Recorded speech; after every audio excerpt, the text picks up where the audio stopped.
So hello guys, welcome back to my channel. Polytechnic semester में आप लोगों का स्वागत है। तो आ चुका है आज आप लोगों के लिए अप्लाइड मैथ फर्स्ट का चैप्टर नंबर फर्स्ट और इसका नाम है त्रिकोणमिति, जो कि हम बेहतरीन ढंग से पढ़ने वाले हैं इस वीडियो में। तो आप लोग वीडियो के अंत तक बने रहिए। तो चलिए, आपका ज़्यादा समय नहीं बर्बाद करूँगा। पहला नंबर आप लोगों को चैप्टर के बारे में बताता हूँ कि चैप्टर में आप लोगों को क्या क्या चीज़ें पढ़ना है। ठीक है, तो यहाँ पर आप लोग देख लीजिए, जो कि फर्स्ट सेमेस्टर के लिए है मैथ फर्स्ट, और आपको अमित सर पढ़ा रहे हैं। आप लोगों को हमें तो पता ही होगा कि अमित सर हैं, और मैथमेटिक्स फर्स्ट है। और चलिए इसके बारे में बात करते हैं कि पहला यूनिट में पहला जो है आपका त्रिकोणमिति है। ठीक है, पहले यूनिट में जो पहला लेसन है वो त्रिकोणमिति है। इसके बारे में हम डिटेल के साथ इस वीडियो में पढ़ने वाले हैं। चलिए, और उसके बारे में बात करते हैं। जो त्रिकोणमिति है, ट्रिग्नोमेट्री जो है, उसमें क्या क्या चीज़ें आप लोगों को पढ़ना है। पहला नंबर आपको कंसेप्ट पढ़ना है, एंगल का कंसेप्ट पढ़ना है। उसके बाद measurement of angle in degree के बारे में जानना है। उसके बाद आपको रेडियन वगैरह के बारे में जानना है। आपका जो डिग्री होते हैं या कोण होता है उसके बारे में जानना है। तो इसके बारे में हम लोग सारी चीज़ें जानेंगे। और यहाँ पर आपको टी रेशियो के बारे में भी आप लोगों को जानना है, जो कि विदाउट प्रूफ है, इसमें प्रूफ नहीं करना है। ठीक है, और उसके बाद डिफरेंशियल फार्मूला, कई फार्मूला है जो विदाउट प्रूफिंग पर आप लोगों को यहाँ पर पढ़ना है। उसके बाद आपका मेन पॉइंट क्या है। मेन पॉइंट आपको ये ग्राफ जो है गाइस, ये जो ग्राफ है ना, ये मेन है आप लोगों के लिए, इसका ग्राफ। और यहाँ पर 2a 3a और हाफ a, तो इसके बारे में भी आप लोगों को पढ़ना है। आपको इसके एंगल के बारे में पढ़ना है, तो ये आपके लिए मेन है। उसके बाद आपका जो कंसेप्ट ऑफ एंगल, ये भी आप लोगों के लिए मेन है। Measurement of angle in degree, ये भी आप लोगों के लिए इंपॉर्टेंट है, जो कि आपके एग्ज़ाम में यहाँ से क्वेश्चन पूछा जाता है। ठीक है, बहुत मेन टॉपिक है, तो इसको हम डिटेल के साथ पढ़ने वाले हैं। ठीक है, अब यहाँ पर देख लीजिए, पहला टॉपिक आपको एंगल के बारे में पढ़ाया जाएगा, जो कि कोण के बारे में पढ़ाया गया है, कोण के प्रकार पढ़ाया जाएगा, और रिलेशन बिटवीन कोण के बारे में भी बताया जाएगा। ठीक है, ये आपका टॉपिक हो गया। उसके बाद आपको क्या बताया जाएगा, यहाँ पर आप लोग देख लीजिए, मेजरमेंट ऑफ एंगल, इसके बारे में क्या बताया जाएगा। कोण का मापन कैसे होगा, जैसे देख लीजिए, डिग्री के रूप में, ग्रेड के रूप में और रेडियन के रूप में, इसके बारे में डिटेल के साथ पढ़ाया जाएगा, जो कि आपको बेस्ट क्वालिटी का एजुकेशन दिया जाएगा। ठीक है, अब यहाँ पर आप लोग तीसरा पॉइंट में देख लीजिए क्या क्या चीज़ें पढ़ाया जाएगा। उसके बाद आप लोग, ये मेन पॉइंट है, ठीक है, इसके बारे में आप लोगों को अच्छी तरीके से पढ़ना है, और ग्राफ के बारे में अच्छी तरीके से पढ़ना है। और ये दोनों टॉपिक पर एक वीडियो, मतलब इस पर भी एक वीडियो आएगा और इस पर भी एक वीडियो आएगा, या दोनों टॉपिक एक ही वीडियो में आ जाएगा। लगभग 30 से 35 मिनट का वीडियो रहेगा, जो कि आपको दिया जाएगा। ठीक है, ये बहुत मेन पॉइंट है, इसीलिए इसमें ज़्यादा समय लिया जाएगा। ठीक है, अब चलिए, आप लोगों को पढ़ना क्या है। पहला नंबर आप लोगों को कंसेप्ट ऑफ एंगल पढ़ना है, उसके बारे में आप लोगों को यहाँ पर नॉलेज दिया जाएगा। अब कंसेप्ट ऑफ एंगल क्या होता है, तो यहाँ पर आप लोग देख लीजिए, जो एंगल होता है, एंगल किसे कहा जाएगा, कोण कहा जाएगा। कोण किसे कहा जाएगा, जैसे कोई दो तीर है, मान लीजिए कोई दो तीर है, आप लोग यहाँ पर दो तीर देख लीजिए, जो यहाँ पर एंगल बन रहा है गाइस, इसे ही हम लोग कोण कहते हैं। क्या कहते हैं, कोण कहते हैं। दो साइड यहाँ पर देख लीजिए, कोण की भुजा है। क्या है, ये कोण की भुजा है। पहला भुजा ये हो गया, मान लीजिए इसे ए मान लीजिए, इसे बी मान लीजिए, यहाँ पर ओ मान लीजिए। ठीक है, तो पहला भुजा ये ए वाला हो गया, दूसरा भुजा वी वाला हो गया, और ओ क्या हो गया, इसका एक पॉइंट है जहाँ से ये दोनों निकल रहे हैं। उभयनिष्ठ पॉइंट से दो भुजाएं निकल रही हैं, तो उसके बीच में जो कोण बनेगा, जब उभयनिष्ठ बिंदु से दो भुजाएं निकलती हैं तो उसमें एक कोण बनता है, तो उसे ही हम कहते हैं एंगल। क्या कहते हैं गाइस, एंगल कहते हैं। ठीक है, तो आप लोगों को समझ में आ गया, जब दो भुजाएं निकलेंगी, क्या निकलेंगे, दो भुजाएं जैसे दो दिशाओं में निकलेंगी, तो यहाँ पर जो कोण बनेगा गाइस, इसे थीटा से प्रदर्शित करेंगे, और क्या कहेंगे, इसे हम कोण कहेंगे। ठीक है, तो चलिए इसका परिभाषा देख लेता हूँ, कोण की परिभाषा क्या क्या है। ठीक है, अब यहाँ पर आप लोग देख लीजिए कोण की परिभाषा। अब कोण क्या है देख लीजिए, यहाँ पर कह रहे हैं दो आसंरेखीय, ठीक है, दो आसंरेखीय। आसंरेखीय का मतलब क्या है, मतलब एक पर ना हो। जैसे संरेखीय का मतलब होता है एक ही पर डबल रेखाएं, ठीक है, एक ही रेखा पर डबल रेखाएं हो जाएंगी। लेकिन यहाँ पर एक ही रेखा पर डबल रेखा ना हो तभी आप लोगों का कोण बनेगा, ठीक है। और यहाँ पर देख लीजिए कोण बन गया, ठीक है। दो असंरेखीय रेखाएं जिसके उभयनिष्ठ प्रारंभिक बिंदु हो, ठीक है, उभयनिष्ठ प्रारंभिक बिंदु, जो मान लीजिए ये बिंदु है और इससे क्या निकल रहा है, दो भुजाएं निकल रही हैं, तो इसका उभयनिष्ठ बिंदु क्या हो गया, ओ हो गया, ठीक है, मान लीजिए ओ हो गया। तो यहाँ पर क्या बनाएगा, कोण बनाएगा, ठीक है, क्या बनाएगा, कोण बनाएगा। तो इसे ही हम एंगल कहते हैं, ठीक है, क्या कहते हैं, एंगल कहते हैं। अब यहाँ पर देख लीजिए, अब ये मेन पॉइंट है, दूसरा भी बहुत मेन पॉइंट है। दोनों किरणों को कोण की भुजाएं जो है वो उभयनिष्ठ बिंदु को शीर्ष कहते हैं, ठीक है। जो यहाँ पर एंगल है आप लोग समझ सकते हो, जो एंगल है ये पॉइंट है और यहाँ पर जो एंगल है इसे शीर्ष कहा जाता है। ये दोनों भुजाओं का शीर्ष कहा जाता है। ये जो है गाइस, ये जो है ना, इसे शीर्ष कहा जाता है। क्या कहा जाता है गाइस, इसे हम शीर्ष कहते हैं। कोण के भाषा में जब दो भुजा रहेंगी उसकी शीर्ष क्या हो जाएगी, जो बिंदु है, जो उभयनिष्ठ बिंदु है वहाँ पर क्या हो जाएगा, उसका शीर्ष हो जाएगा, ठीक है।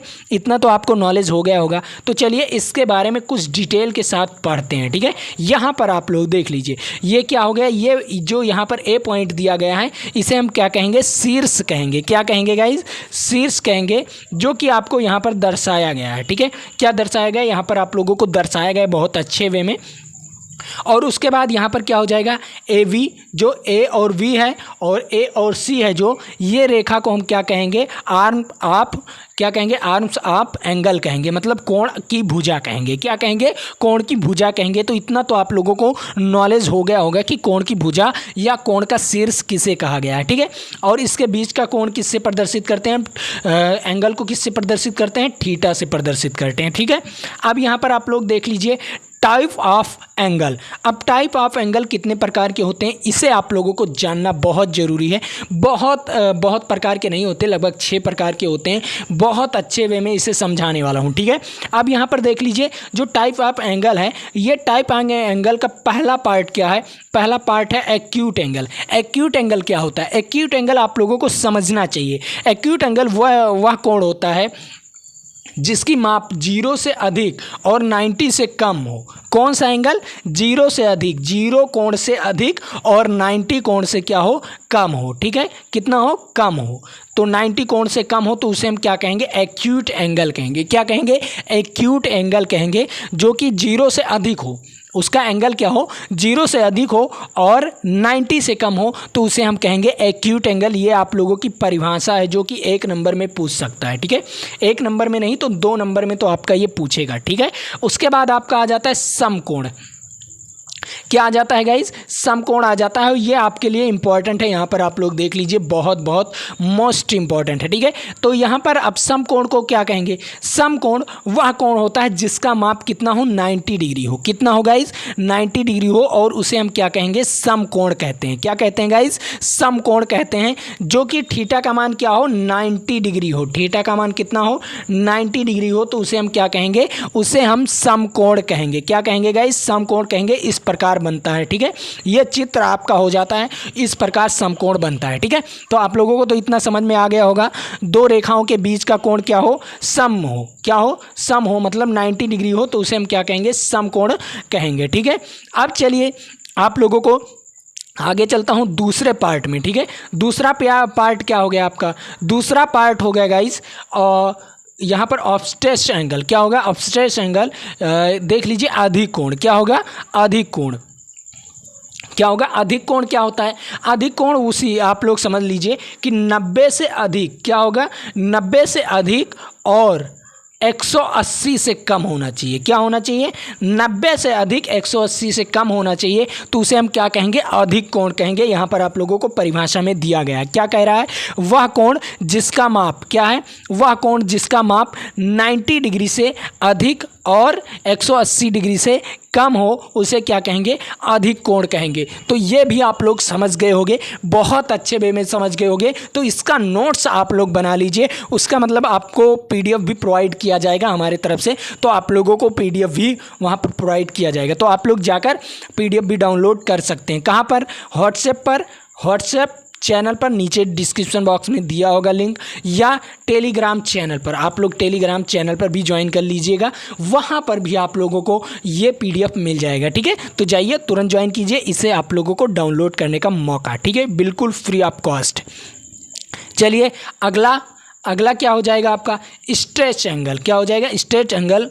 अब ये कौन सा एंगल होता है, रिज कोण या सरल कोण। आप लोग जानते हैं रिज कोण या सरल कोण एक सीधी रेखा में होता है जो आपका 180 डिग्री का होता है। ठीक है, क्या होता है गाइज, 180 डिग्री का होता है, उसे हम क्या कहते हैं, रिज कोण कहते हैं। अब यहाँ पर देख लीजिए, वह कोण जिसका माप 180 हो और सरल कोण कहलाता है। क्या कहलाता है, सरल कोण या रिज कोण कहलाता है। क्या कहलाता है, सरल कोण या रिज कोण कहलाता है। तो उसे हम क्या कहेंगे, उसे हम स्ट्रेच एंगल कहेंगे, मतलब 180 डिग्री का होता है। ठीक है, रिज कोण कितने का होता है, 180 डिग्री का होता है। इतना ध्यान में रखिएगा, ये भी आप लोगों के लिए मोस्ट इंपॉर्टेंट है और इम्पॉर्टेंट, इसे लिख लीजिए। ठीक है, इसे 3 स्टार लगा लीजिएगा, 3 स्टार लगा लीजिएगा। ठीक है, ये 3 स्टार आपके लिए बहुत इंपॉर्टेंट है और ये आपके एग्जाम में पूछा भी जाता है। ठीक है, मैं आप लोगों को पेपर भी सॉल्यूशन कराऊंगा मैथ का। ठीक है, चलिए अगले नंबर पर, अब यहाँ पर देख लीजिए,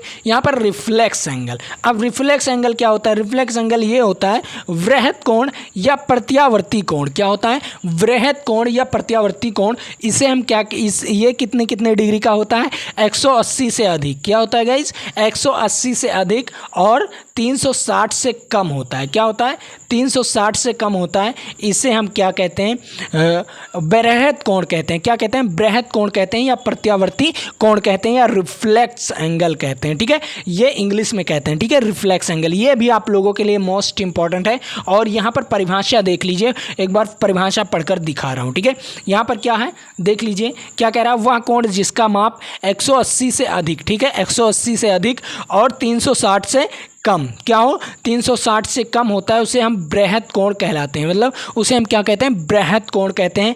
और आपके लिए मोस्ट इंपॉर्टेंट है गाइस, बृहत कोण, ये आपके लिए मोस्ट इंपॉर्टेंट है। इससे आपके क्वेश्चन भी आते हैं। ठीक है, क्या आते हैं, क्वेश्चन भी पूछे जाते हैं इससे आपके। तो चलिए आगे चलता हूँ, आगे नॉलेज लेता हूँ इसके बारे में। ठीक है, चलिए आगे बढ़ता हूँ। एक और आपका मोस्ट इंपॉर्टेंट है गाइस, अब यहाँ पर आप लोग देख लीजिए, अब ये लास्ट वाला है। अब लास्ट वाला क्या है, कंप्लीट एंगल। क्या कहते हैं, कंप्लीट एंगल, जिसे हम पूर्ण कोण कहते हैं। अब पूर्ण कोण कितने का होगा, पूर्ण कोण आप लोग जान सकते हो कि 360 का होता है। अब यहाँ पर देख लीजिए, वह कोण जिसका माप 360 होता है उसे हम पूर्ण कोण कहते हैं, मतलब पूर्ण कोण कहलाता है। अब देख लीजिए ये कैसा बना होता है, देख लीजिए, वैसे तो यहाँ पर ऐसे गोला पार दिया गया है, लेकिन मैं आप लोगों को बता दूँ ये किस प्रकार बना होता है। कुछ इस प्रकार बना होता है गाइस। ठीक है, कुछ इस प्रकार बना होता है और ये आपका पूर्ण कोण हो जाता है 360 डिग्री का। ठीक है, क्या हो जाता है, 360 डिग्री का हो जाता है। तो आपके कोण के प्रकार कितने हो गए, 6 कोण के प्रकार हो गए। आप लोग यहाँ पर देख लीजिए 6 कोण के प्रकार, आप लोग इसे नोट कर लीजिए अपने नोट्स के कॉपी में। और आज से आपका धमाल और कमाल शुरू हो गया है पॉलिटेक्निक सेमेस्टर चैनल पर। तो आप लोग एक बार वीडियो को शेयर जरूर कर दीजिएगा।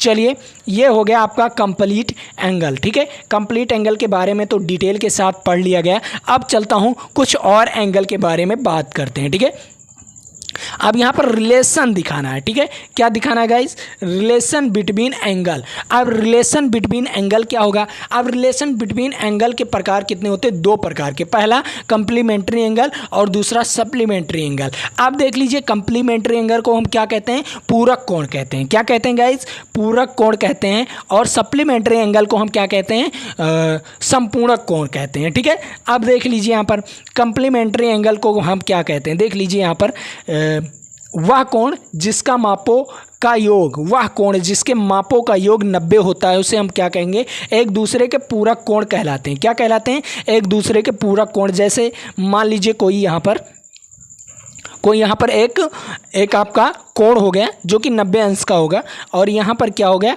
एक आपका रेखा हो गया जो कि 20 से गया है, और इसे हम मान लिया कोण अल्फ़ा मान लिया, और इसे हम मान लिए कोण बीटा। तो अल्फ़ा और बीटा बराबर कितना हो जाएगा, 90 डिग्री हो जाएगा। क्या हो जाएगा गाइस, अल्फ़ा प्लस बीटा बराबर क्या होना चाहिए, 90 डिग्री होना चाहिए। दो कोणों का मतलब इसके बीच के कोणों का योग क्या होना चाहिए, पूरक कोणों के बीच का योग क्या होना चाहिए, 90 से अधिक नहीं होना चाहिए, 90 ही होना चाहिए। ठीक है, क्या होना चाहिए गाइस, 90 होना चाहिए। तो आप लोगों को तो इतना समझ में आ गया होगा, ये चित्र देखकर तो आप लोगों को समझ में आ गया होगा कि अल्फ़ा और प्लस बीटा बराबर 90 अंश क्या होगा, बराबर 90 अंश। तो इतना तो आपको समझ में आ गया होगा। ठीक है, अब चलते हैं संपूरक कोण पर। संपूरक कोण आपके बहुत इंपॉर्टेंट कोण है और इसके बारे में आप लोग समझ लीजिए। आप देख लीजिए संपूरक कोण क्या होता है। संपूरक कोण एक स्ट्रेच एंगल पर बना हुआ कोण होता है, चाहे जितना। ठीक है, ये आपका हो गया। ठीक है, ये आपका कोण हो गया, मान लीजिए ये आपका कोण हो गया।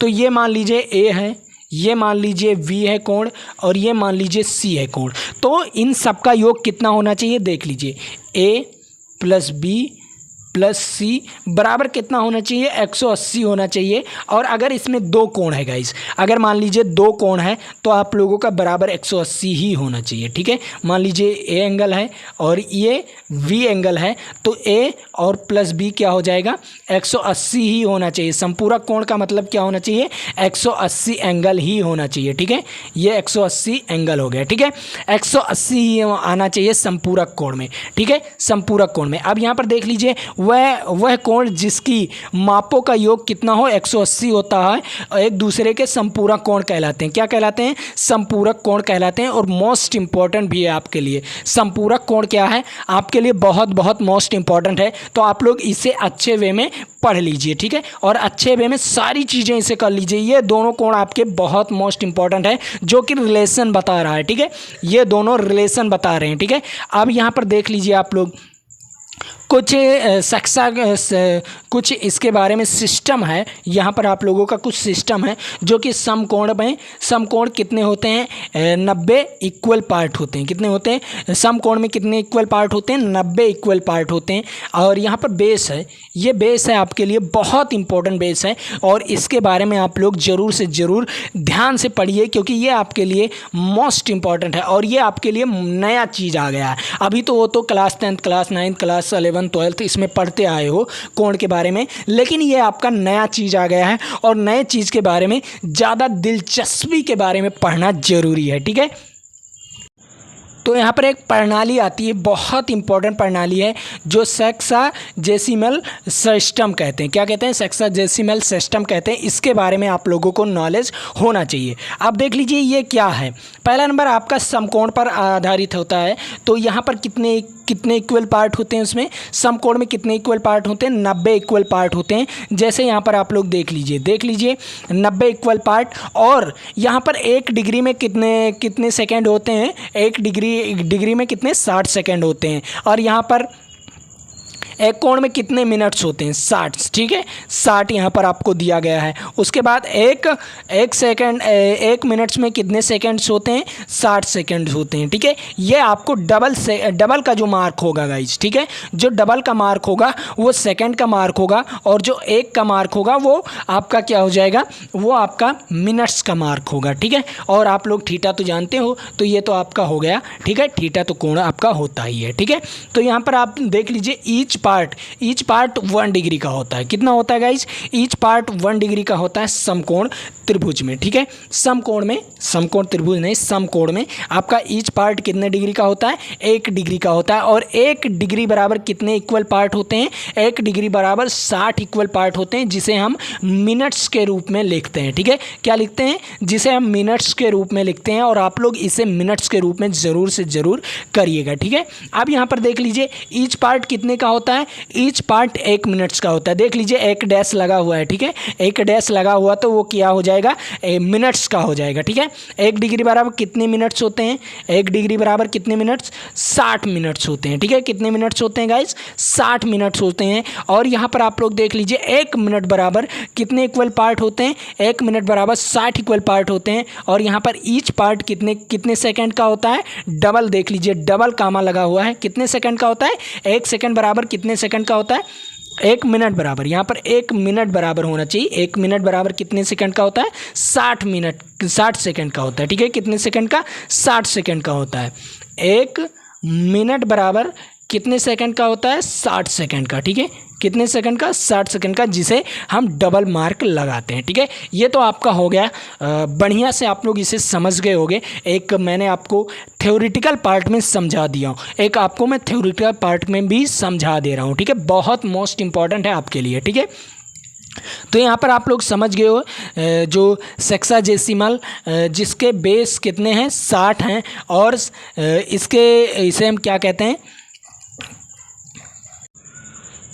इसे हम क्या कहते हैं, सेक्सेजेनरिक भी कहा जाता है, ठीक है। क्या कहा जाता है, सेक्सेजेनरिक कहा जाता है। अब यहाँ पर आपका हो गया समकोण माप को हम कितने बराबर में भागों में बांटते हैं, 90 बराबर भागों में विभाजित करते हैं, विभाजित किया जाता है, जिन्हें हम डिग्री में कहते हैं, ठीक है। कि क्या कहते हैं, डिग्री में कहते हैं। उसके बाद प्रत्येक डिग्री 60 बराबर भागों में विभाजित किया जाता है, जिसे हम मिनट कहते हैं। उसके बाद आपको और प्रत्येक मिनट को फिर से 60 बराबर भागों में विभाजित किया जाता है, जिसे हम सेकंड कहते हैं, ठीक है। ये तो आपका यहाँ पर मैंने आपको ऑलरेडी बता दिया हूँ, ठीक है।